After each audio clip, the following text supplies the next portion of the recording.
There is an age in life, youth, and even college students. There is an age in life.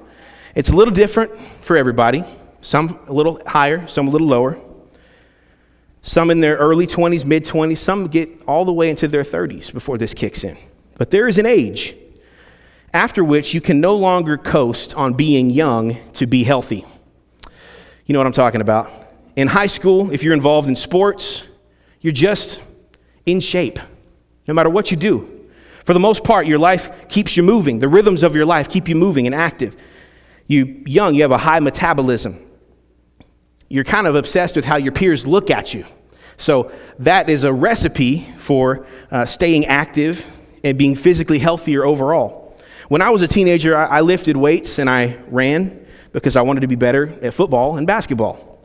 I ate whatever I wanted at any time of the day. I didn't really have to do anything to stay in shape. I just weighed 185 pounds no matter what I did at that time. It just naturally happened, though. I mean, I didn't really have to think about it. My life got me to that point. But sometime in the early, mid-20s, things began to change. It was like the superheroes slowly losing their powers.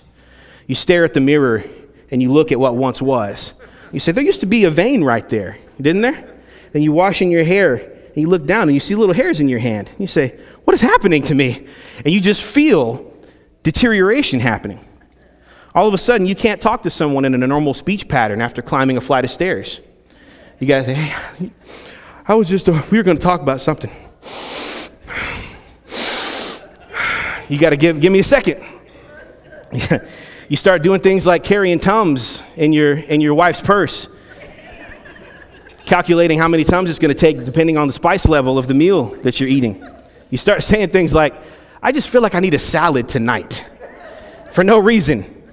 And, at some point in your life, it happened to me probably around 22. I don't remember exactly what happened. Maybe I was playing basketball, but you go to take off in a dead sprint. You're doing something, and you just realize that Toby Keith song plays through your head.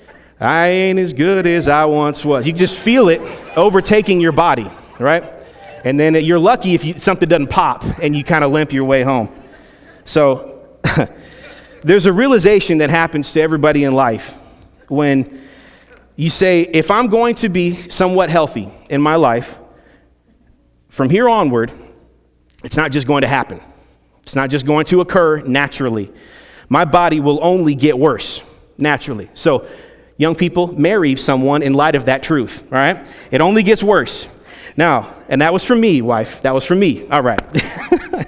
There is no world where I will just get healthier and better. So the body gets stronger through childhood and teen years. At some point you hit what we call the prime, and it's different for everybody.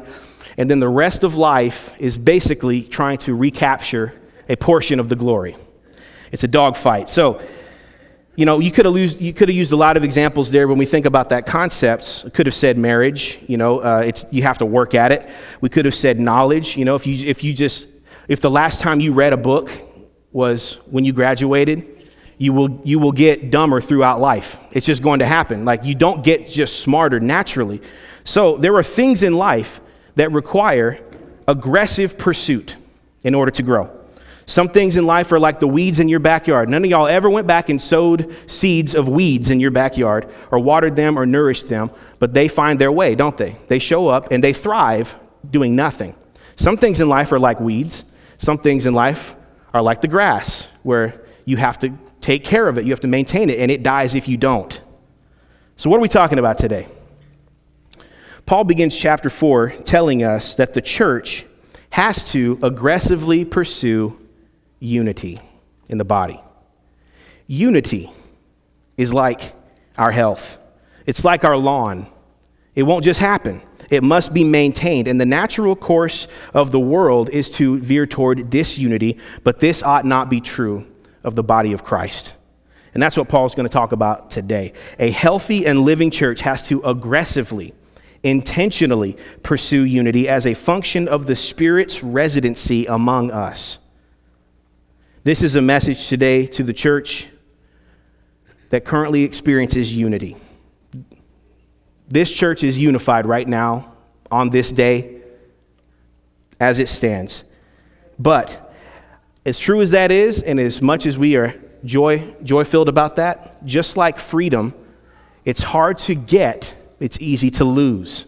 In a day, unity can be lost. And so we have to constantly work at keeping it and maintaining it.